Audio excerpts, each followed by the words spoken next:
നമസ്കാരം, way to career YouTube ചാനലിലേക്ക് എല്ലാ പ്രിയപ്പെട്ട കൂട്ടുകാർക്കും സ്വാഗതം. നിങ്ങൾ ആദ്യമായാണ് ഈ ചാനൽ കാണുന്നതെങ്കിൽ ദയവായി ചാനൽ സബ്സ്ക്രൈബ് ചെയ്യുക, നിങ്ങളുടെ കൂട്ടുകാർക്ക് ഷെയർ ചെയ്ത് കൊടുക്കുക.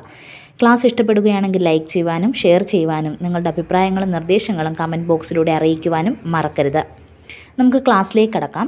ഇന്നത്തെ ടോപ്പിക് എന്ന് പറയുന്നത് ഹൈഡ്രജനും ഓക്സിജനും എന്ന രസതന്ത്ര ഭാഗത്തിലെ ടോപ്പിക്കാണ്. ഹൈഡ്രജനും ഓക്സിജനും എന്ന രസതന്ത്ര ഭാഗത്തിലെ ടോപ്പിക്കാണ്.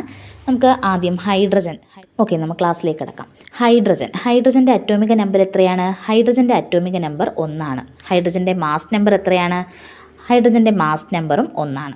നമ്മുടെ പീരിയോഡിക് ടേബിളിൽ ആകെ 118 മൂലകങ്ങളാണുള്ളത്. ഈ 118 മൂലകങ്ങളിൽ ഹൈഡ്രജന് മാത്രമുള്ള ഒരു പ്രത്യേകതയാണ് അറ്റോമിക നമ്പരും മാസ് നമ്പരും തുല്യമെന്നത്. അറ്റോമിക നമ്പരും മാസ് നമ്പരും തുല്യമെന്ന പ്രത്യേകത ഏത് മൂലകത്തിൻ്റേതാണ്? അത് ഹൈഡ്രജൻ്റേത് മാത്രമാണ്. ഓക്കെ, എന്തുകൊണ്ടാണ് ഹൈഡ്രജന് മാസ് നമ്പർ 1 മാറിയത്? മാസ് നമ്പർ എന്നാൽ എന്താണ്? ഒരു മൂലകത്തിൻ്റെ ന്യൂക്ലിയസിൽ കാണപ്പെടുന്ന ന്യൂട്രോണിൻ്റെയും പ്രോട്ടോണിൻ്റെയും എണ്ണമാണ് മാസ് നമ്പർ എന്ന് പറയുന്നത്, അല്ലേ? ഇവിടെ ഹൈഡ്രജനെ സംബന്ധിച്ച് ഹൈഡ്രജൻ്റെ ന്യൂക്ലിയസിൽ എന്തില്ല? സാധാരണ ഹൈഡ്രജൻ്റെ ന്യൂക്ലിയസിൽ ന്യൂട്രോൺ ഇല്ല, പ്രോട്ടോൺ മാത്രമേ ഉള്ളൂ. ന്യൂട്രോൺ ഇല്ലാത്തത് കൊണ്ടാണ് ഹൈഡ്രജൻ്റെ അറ്റോമിക നമ്പർ എത്രയായി മാറുന്നത്? അറ്റോമിക മാസ് നമ്പർ എത്രയായി മാറുന്നത്? 1 മാറുന്നത്. അറ്റോമിക നമ്പർ എത്രയാണ്? 1. എന്നാൽ മാസ് നമ്പർ 2 എത്രയാണ്? 1. അത് ഹൈഡ്രജൻ്റെ മാത്രം പ്രത്യേകതയാണ്. എന്ത്? അറ്റോമിക നമ്പരും മാസ് നമ്പരും തുല്യം എന്നത്. ഹൈഡ്രജൻ ഒരു ദ്വയാറ്റോമിക തന്മാത്രയാണ്. ഹൈഡ്രജൻ ആറ്റമായിട്ട് നിലനിൽക്കാൻ കഴിയില്ല. ഹൈഡ്രജൻ ആറ്റത്തിന് സ്ഥിരതയില്ല. അതുകൊണ്ട് എപ്പോഴും 2 ഹൈഡ്രജൻ ആറ്റങ്ങൾ കൂടി ചേർന്നാണ് അന്തരീക്ഷത്തിലും മറ്റുമായിട്ട് കാണപ്പെടുന്നത്. അതുകൊണ്ട് നമ്മൾ ഹൈഡ്രജൻ്റെ കെമിക്കൽ ഫോർമുല എപ്പോഴും എഴുതുമ്പോൾ എങ്ങനെയാണ് എഴുതാറ്? H2 എന്നാണ് എഴുതാറ്. H2 എന്ന് പറയുമ്പോൾ ഹൈഡ്രജൻ തന്മാത്രയാണ്. ആ തന്മാത്രയിൽ എത്ര ഹൈഡ്രജൻ ആറ്റങ്ങളുണ്ട്? 2 ഹൈഡ്രജൻ ആറ്റങ്ങളുണ്ട്. ഹൈഡ്രജൻ കണ്ടെത്തിയത് ആരാണ്? ഹെൻറി കാവൻഡിഷ് ആണ്. ഹൈഡ്രജൻ വാതകം കണ്ടെത്തിയത് ആരാണ്? ഹെൻറി കാവൻഡിഷ് ആണ്. ഹൈഡ്രജൻ വാതകം ആണ് കേട്ടോ. ഹൈഡ്രജൻ മൂലകം എന്താണ്? ഒരു വാതകമാണ്. വാതകാവസ്ഥയിൽ കാണപ്പെടുന്ന മൂലകമാണ് ഹൈഡ്രജൻ. ഹൈഡ്രജൻ വാതകം കണ്ടെത്തിയത് ഹെൻറി കാവൻഡിഷ് ആണ്. എന്നാൽ ഹൈഡ്രജൻ വാതകത്തിന് പേര് നൽകിയത് ആരാണ്? ഹൈഡ്രജൻ വാതകത്തിന് പേര് നൽകിയത് ലാവോസിയാണ്. ഹൈഡ്രജൻ വാതകത്തിന് പേര് നൽകിയത് ആരാണ്? ലാവോസിയാണ്. ഹൈഡ്രജൻ്റെ 2 രൂപാന്തരങ്ങളാണ് ഓർത്തോ ഹൈഡ്രജനും പാരാ ഹൈഡ്രജനും. ഹൈഡ്രജൻ്റെ 2 രൂപാന്തരങ്ങൾ ഏതൊക്കെയാണ്? ഓർത്തോ ഹൈഡ്രജനും പാരാ ഹൈഡ്രജനും. ഹൈഡ്രജന് 3 ഐസോട്ടോപ്പുകളാണുള്ളത്. ഹൈഡ്രജൻ എത്ര ഐസോട്ടോപ്പുകളുണ്ട്? 3 ഐസോട്ടോപ്പുകളാണുള്ളത്. ഏതാണ്? ഒരു ആറ്റത്തിൻ്റെ തന്നെ വിവിധ രൂപങ്ങളാണ് ഐസോട്ടോപ്പുകളായിട്ട് വരുന്നത്. ഒരാറ്റത്തിൻ്റെ വ്യത്യസ്ത ഐസോട്ടോപ്പുകൾ ഏതൊക്കെയാണ്? Protium, deuterium, tritium. Protium, deuterium, tritium എന്നിവ ഏത് മൂലകത്തിൻ്റെ ഐസോട്ടോപ്പാണെന്ന് ചോദിച്ചാൽ ഏത് മൂലകത്തിൻ്റെ ഐസോട്ടോപ്പാണ്? ഹൈഡ്രജൻ്റെ ഐസോട്ടോപ്പുകളാണ് കേട്ടോ. അപ്പോൾ നമ്മൾ എന്തൊക്കെ പറഞ്ഞു? ഹൈഡ്രജൻ്റെ അറ്റോമിക number 1, mass number 1, chemical formula എന്ന് പറയുന്നത് H2 എന്നാണ്. ഹൈഡ്രജൻ ഒരു ദ്വയാറ്റോമിക തന്മാത്രയാണ്. ഹൈഡ്രജൻ കണ്ടെത്തിയത് ഹെൻറി കാവൻഡിഷ് ആണ്. ഹൈഡ്രജൻ നാമകരണം ചെയ്തത് ആരാണ്? ലാവോസിയാണ്. ഹൈഡ്രജൻ്റെ വാലൻസി അഥവാ സംയോജകത എത്രയാണ്? വാലൻസി അഥവാ സംയോജകത 1 അല്ലേ? ഹൈഡ്രജൻ്റെ ബാഹ്യതമ ഷെല്ലിലെ ഇലക്ട്രോണുകളുടെ എണ്ണം എത്രയാണ്? 1. അത് തന്നെയല്ലേ ഉള്ളൂ ഹൈഡ്രജന്.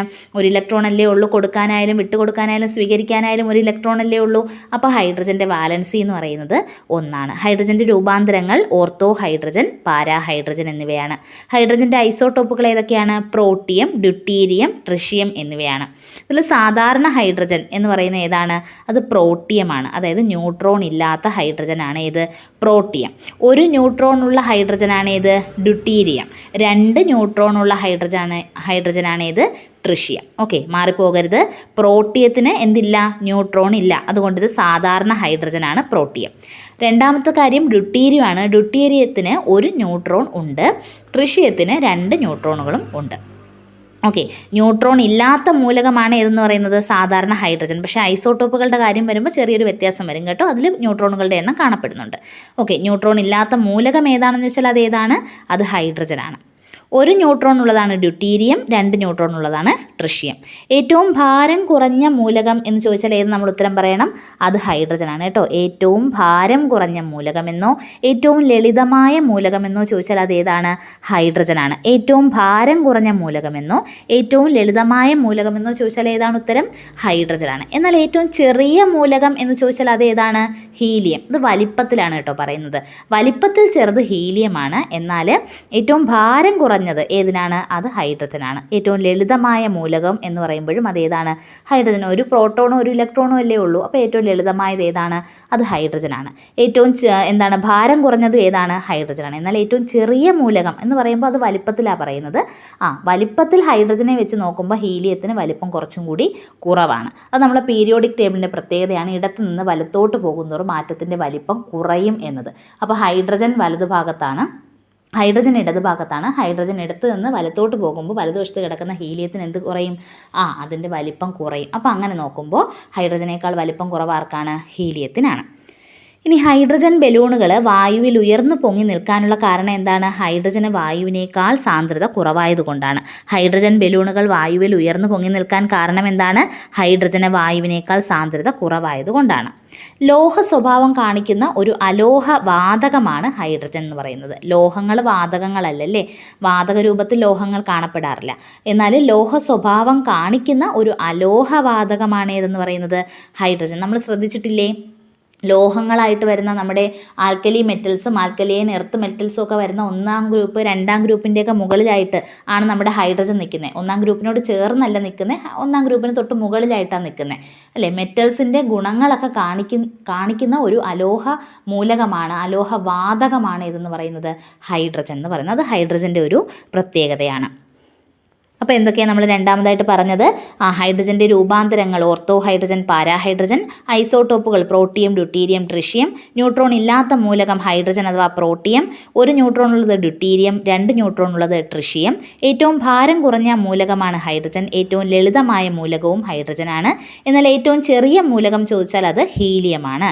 ഹൈഡ്രജൻ ബലൂണുകൾ വായുവിൽ ഉയർന്നു പൊങ്ങി നിൽക്കാൻ കാരണം ഹൈഡ്രജന് വായുവിനേക്കാൾ സാന്ദ്രത കുറവായതുകൊണ്ടാണ്. ലോഹ സ്വഭാവം കാണിക്കുന്ന ഒരു അലോഹ വാതകമാണ് ഹൈഡ്രജൻ എന്ന് പറയുന്നത്. ലോഹ സ്വഭാവം കാണിക്കുന്ന ഒരു അലോഹ വാതകമാണേത്? ഹൈഡ്രജൻ. എല്ലാ ആസിഡുകളിലും അടങ്ങിയിരിക്കുന്ന ഒരു പൊതു ഘടകമാണ് ഏതെന്ന് പറയുന്നത്? ഹൈഡ്രജൻ. ഏതൊരു ആസിഡ് എടുത്ത് നോക്കിയാലും നമുക്കതിൽ എന്തുണ്ടാവും? ഹൈഡ്രജൻ ഉണ്ടാകും. ആസിഡുകൾ ക്രിയാശേഷി കൂടിയ ലോഹങ്ങളുമായിട്ട് പ്രവർത്തിച്ചാണ് ഹൈഡ്രജൻ വാതകം സ്വതന്ത്രമാക്കുന്നത്. ആസിഡുകൾ ക്രിയാശേഷി കൂടിയ ഏത് ലോഹവുമായിട്ട് പ്രവർത്തിച്ചാലും ഏത് വാതകത്തെ പുറത്തുവിടും? ഹൈഡ്രജൻ വാതകത്തെ പുറത്തുവിടും. ആസിഡും ലോഹങ്ങളുമായി പ്രവർത്തിച്ചാൽ പുറത്തു വരുന്ന വാതകം ഏതാണ്? ഹൈഡ്രജനാണ്. ഒത്തിരി PSC പരീക്ഷകളിൽ ചോദിച്ചിട്ടുള്ളതാണ് കേട്ടോ. ആസിഡുകളും ലോഹങ്ങളും ായിട്ട് പ്രവർത്തിച്ചാൽ ഉണ്ടാകുന്ന വാതകം ഏതാണ്? ഹൈഡ്രജൻ വാതകമാണ്. വനസ്പതി നെയ്യ് നിർമ്മിക്കുന്നത് എങ്ങനെയാണ്? വനസ്പതി നെയ്യ് നിർമ്മിക്കുന്നത് സസ്യ എണ്ണയിലൂടെ ഹൈഡ്രജൻ വാതകം കടത്തിവിട്ടിട്ടാണ്. സസ്യ എണ്ണയിലൂടെ ഹൈഡ്രജൻ വാതകം കടത്തിവിട്ട് രൂപീകരിക്കുന്ന സാധനം എന്താണ്? അത് വനസ്പതിയാണ്. വനസ്പതി. സസ്യ എണ്ണയിലൂടെ ഹൈഡ്രജൻ വാതകം കടത്തിവിട്ടാണ് വനസ്പതി നിർമ്മിക്കുന്നത്. ഭാവിയിലെ ഇന്ധനം എന്ന് വിളിപ്പേരുള്ള ഒരു മൂലകമാണേത്? ഹൈഡ്രജൻ. ഭാവിയിലെ ഇന്ധനം എന്ന് വിളിപ്പേരുള്ള ഒരു വാതകം അല്ലെങ്കിൽ മൂലകമാണേത്? ഹൈഡ്രജൻ. കലോറിക മൂല്യം ഏറ്റവും കൂടിയ ഇന്ധനമാണേത്? ഹൈഡ്രജൻ. കലോറിക മൂല്യം ഏറ്റവും കൂടിയ ഇന്ധനമാണ്. അതുകൊണ്ടാണ് നമ്മൾ ഭാവിയിലെ ഇന്ധനം എന്നൊക്കെ പറയുന്നത്. മലിനീകരണം ഉണ്ടാകാത്ത ഇന്ധനവുമാണ് ഹൈഡ്രജൻ. മലിനീകരണം ഉണ്ടാക്കാത്ത ഇന്ധനമാണ് ഹൈഡ്രജൻ. കലോറിക മൂല്യം ഏറ്റവും കൂടിയ ഇന്ധനമാണ് ഹൈഡ്രജൻ. നമ്മുടെ ഇപ്പോൾ ഉപയോഗിക്കുന്ന ഇന്ധനങ്ങളായിട്ടുള്ള കൽക്കരി, പെട്രോളിയം ഇതെല്ലാം ഉപയോഗിക്കും തോറും കത്തും തോറും വിഷപ്പുകകൾ പുറത്തുവിടും. പക്ഷേ ഹൈഡ്രജനെ സംബന്ധിച്ച് അങ്ങനെയല്ല. കലോറിക മൂല്യം കൂടുതലാണ്, മലിനീകരണം ഉണ്ടാക്കാത്തൊരു ഇന്ധനമാണ്. പാചകവാതകത്തിലെ പ്രധാന ഘടകമായ ബ്യൂട്ടെയിൻ മലിനീകരണത്തിന് കാരണമാകുന്നുണ്ട്. പാചകവാതകത്തിലെ പ്രധാന ഘടകമായ ബ്യൂട്ടെയിൻ പോലും എന്തിന് കാരണമാകുന്നുണ്ട്? മലിനീകരണത്തിന് കാരണമാകുന്നുണ്ട്. എന്നാൽ ഹൈഡ്രജൻ വാതകം എന്തുണ്ടാക്കുന്നില്ല? മലിനീകരണം ഉണ്ടാക്കുന്നില്ല. എന്നിരുന്നാലും എന്തുകൊണ്ടായിരിക്കും ഹൈഡ്രജനെ നമ്മൾ ഇന്ധനമായിട്ട് ഇപ്പോൾ ഉപയോഗിക്കാത്തത്? ഹൈഡ്രജനെ ഇന്ധനമായിട്ട് ഉപയോഗിക്കാത്തതിൻ്റെ കാരണം എന്താണ്? അതിനൊരു വളരെ വലിയ സ്ഫോടന സാധ്യതയുണ്ട്. ഗാർഹിക ആവശ്യങ്ങൾക്കൊന്നും ഹൈഡ്രജൻ ഇന്ധനമായിട്ട് ഉപയോഗിക്കാത്തതിന് കാരണം സ്ഫോടക സാധ്യതയുള്ളത് കൊണ്ടാണ്. അത്രയ്ക്കും സുരക്ഷാ സംവിധാനങ്ങളുള്ള സ്ഥലങ്ങളിൽ മാത്രമേ നമുക്ക് ഉപയോഗിക്കാൻ പറ്റൂ? ഹൈഡ്രജൻ ഇന്ധനമായിട്ട് ഉപയോഗിക്കാനായിട്ട് പറ്റൂ. വ്യാവസായികമായി ഹൈഡ്രജൻ്റെ നിർമ്മാണ പ്രക്രിയ അറിയപ്പെടുന്നത് ബോഷ് പ്രക്രിയ എന്നാണ്. വ്യാവസായികമായി ഹൈഡ്രജൻ്റെ നിർമ്മാണ പ്രക്രിയ അറിയപ്പെടുന്നത് എന്തെന്നാണ്? ബോഷ് പ്രക്രിയ എന്നാണ്. ഹൈഡ്രജനും ഓക്സിജനും ചേർന്ന് നിർമ്മിക്കുന്ന പ്രത്യേക സെല്ലുകളാണ് ഹൈഡ്രജൻ ഓക്സിജൻ ഫ്യുവൽ സെല്ല്. ഹൈഡ്രജനും ഓക്സിജനും ചേർന്ന് നിർമ്മിക്കുന്ന പ്രത്യേക സെല്ലുകളാണ് ഹൈഡ്രജൻ ഓക്സിജൻ ഫ്യുവൽ സെല്ലുകൾ. അന്തർവാഹിനികളിലും ശൂന്യാകാശ വാഹനങ്ങളിലൊക്കെയാണ് ഹൈഡ്രജൻ വാതകം എന്തായിട്ട് ഉപയോഗിക്കുന്നത്? ഇന്ധനമായിട്ട് ഉപയോഗിക്കുന്നത്. ഉപയോഗിക്കുന്നത്. അന്തർവാഹിനികളിലും ശൂന്യാകാശ വാഹനങ്ങളിലുമാണ് ഹൈഡ്രജൻ വാതകം ഇന്ധനമായിട്ട് ഉപയോഗിക്കുന്നത്. ഗാർഹിക ആവശ്യങ്ങൾക്ക് ഹൈഡ്രജൻ ഇന്ധനമായി ഉപയോഗിക്കാത്തതിന് കാരണം എന്താണ്? സ്ഫോടക സാധ്യതയാണ്. സ്ഫോടക സാധ്യത. നമ്മൾ പറഞ്ഞില്ലേ, ലോഹ സ്വഭാവം കാണിക്കുന്ന അലോഹ മൂലകമാണ് ഹൈഡ്രജൻ എന്ന്. അങ്ങനെയാണെങ്കിൽ ഒന്നാം ഗ്രൂപ്പ് മൂലകങ്ങൾ ലോഹങ്ങളുടെ സ്വഭാവമല്ലേ കാണിക്കുന്നത്? അപ്പോൾ ഒന്നാം ഗ്രൂപ്പ് മൂലകങ്ങളിൽ നിന്ന് വ്യത്യസ്തമാക്കുന്ന, ഹൈഡ്രജനെ വ്യത്യസ്തമാക്കുന്ന കാര്യങ്ങൾ എന്താണെന്നാണ് പറയുന്നത്. ഹൈഡ്രജൻ ഒന്നാം ഗ്രൂപ്പ് മൂലകങ്ങളുടെ ഏറ്റവും മുകളിലായിട്ടാണ് കാണപ്പെടുന്നത്, കുറച്ച് മാറിയാണ് കാണപ്പെടുന്നത്. ഒന്നാം ഗ്രൂപ്പിലായിട്ടല്ല, ഗ്രൂപ്പിലൊന്നും ഉൾപ്പെടുത്താതെയാണ് ഹൈഡ്രജനെ വെച്ചിരിക്കുന്നത് അല്ലേ. അപ്പോൾ ഒന്നാം ഗ്രൂപ്പ് മൂലകങ്ങളുമായിട്ട് ഹൈഡ്രജൻ്റെ താരതമ്യങ്ങൾ, വ്യത്യാസങ്ങൾ എന്തൊക്കെയാണെന്ന് നമുക്കൊന്ന് നോക്കാം. ഒന്നാം ഗ്രൂപ്പ് മൂലകങ്ങൾ എന്ന് പറയുന്നത് ലോഹങ്ങളാണ്, ആൽക്കലി മെറ്റൽസ് ആണ്. എന്നാൽ ഹൈഡ്രജൻ അലോഹമാണ്.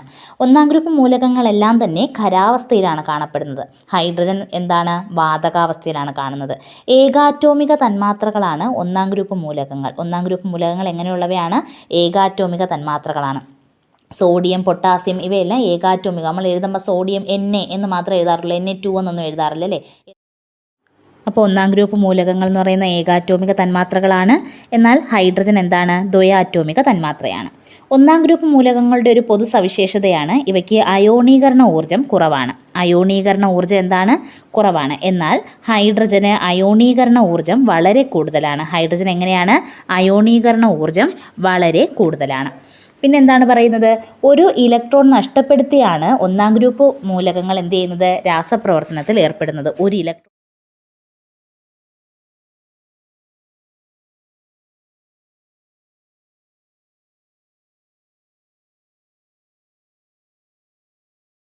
നഷ്ടപ്പെടുത്തിക്കൊണ്ടാണ് ഒന്നാം ഗ്രൂപ്പ് മൂലകങ്ങൾ എന്ത് ചെയ്യുന്നത്? രാസപ്രവർത്തനത്തിൽ ഏർപ്പെടുന്നത്. എന്നാൽ ആൽക്കലി മെറ്റൽസിനെ പോലെ ഒരു ഇലക്ട്രോൺ നഷ്ടപ്പെടുത്തിക്കൊണ്ടും ഹാലജനുകളെ പോലെ ഒരു ഇലക്ട്രോൺ സ്വീകരിച്ചുകൊണ്ടും ഹൈഡ്രജന് രാസപ്രവർത്തനത്തിൽ ഏർപ്പെടാനുള്ള കഴിവുണ്ട്. ആൽക്കലി മെറ്റൽസിനെ പോലെ അഥവാ ഒന്നാം ഗ്രൂപ്പ് മൂലകങ്ങളെ പോലെ ഹൈഡ്രജന് ഒരു ഇലക്ട്രോൺ നഷ്ടപ്പെടുത്തിക്കൊണ്ടും ഹാലജനുകൾ അഥവാ 17ാം ഗ്രൂപ്പ് മൂലകങ്ങളെ പോലെ ഒരു ഇലക്ട്രോൺ സ്വീകരിച്ചുകൊണ്ടും എന്ത് ചെയ്യാൻ കഴിയും? ഹൈഡ്രജന് രാസപ്രവർത്തനത്തിൽ ഏർപ്പെടാൻ കഴിയും. അപ്പോൾ ഇന്നത്തെ ക്ലാസ്സിലൂടെ നമ്മൾ ഹൈഡ്രജനെ കുറിച്ചുള്ള കാര്യങ്ങളാണ് പറഞ്ഞത്. ഈ ക്ലാസ് നിങ്ങൾക്ക് ഇഷ്ടപ്പെടുകയാണെങ്കിൽ ഈ ചാനലൊന്ന് സബ്സ്ക്രൈബ് ചെയ്യുക, നിങ്ങളുടെ കൂട്ടുകാർക്കും മറ്റുമായി ഷെയർ ചെയ്ത് കൊടുക്കുക. നന്ദി.